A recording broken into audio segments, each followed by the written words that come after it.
number one, when you have an equivalent expression, you're trying to do this thing where you define x with that control templates button, right? So you're trying to do this thing. Define x as something, and I like to pick 2. So let's go ahead. By the way, Dallas won twice, you know. Yeah. It's hockey season, so that's all we need to talk about right now. So hockey season. All right, so bless you. What do you say when someone hiccups? You got something in your ear, by the way. Can you not? No, thank you. All right. Now, actually, 2 things. By the way, on number 1, there's an x. There's an x, but there's also a y. So you need to define x and y. Okay.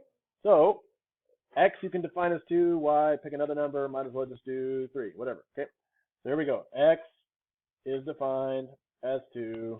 Y is defined as 3. You do both of those. Okay. No. So now we're going to type in the original expression and see what we get. Okay. So negative 8x plus 4x minus y minus 3y. Okay. Type it all in, and I get negative 20.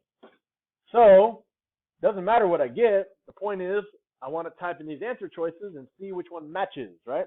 Again, this is kind of the workaround for equivalent expressions, especially if you are retaking a test next week, or EOC, and if you're in my lead time, for sure, you definitely want to know how to do this, okay? So let's do this. Let's type in the first one. Letter A is negative 12x minus 4. Hey. I got negative 28. Look at your own paper. Now, these don't match, so let's look at letter B. Negative 4x minus 2y. Doesn't match negative 20. Let's try letter C. Negative 12, what? Oh, didn't. It doesn't slip if you don't say it, you know what I'm saying? I don't say it. I'm a Okay. Yeah. So. I'm getting my stuff up here. Okay, let's not talk about that. So now, letter D matched the original expression. So the answer is letter D. Okay, so let's go ahead and circle that or write that. Okay. Does everyone understand? I know you can write down a letter on your warm-up, but do you understand how to do this? Because you got to know how to do this. Okay.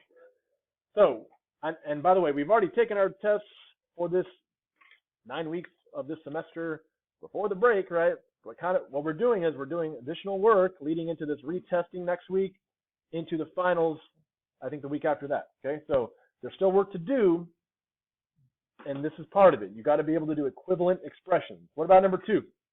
There's only one variable, A.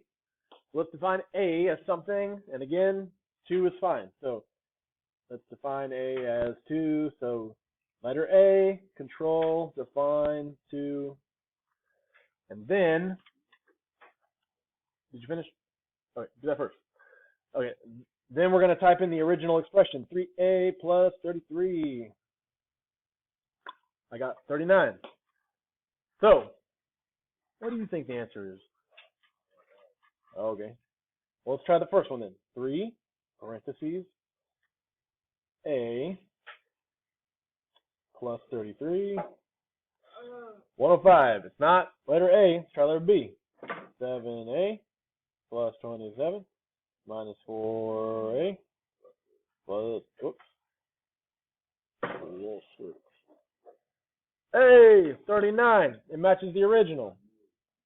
Okay, now if you try C and D, it's not going to match up. So, letter D for number 1, letter B for number 2.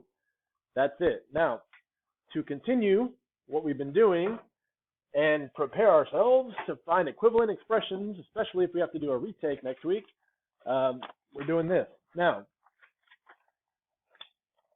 I always try to put a name line on the top of your worksheet because guess what? When I don't put a name line, guess what people forget to put? Their name, okay? When I put a name line, people still forget to put their name. So please, this is what usually happens, okay?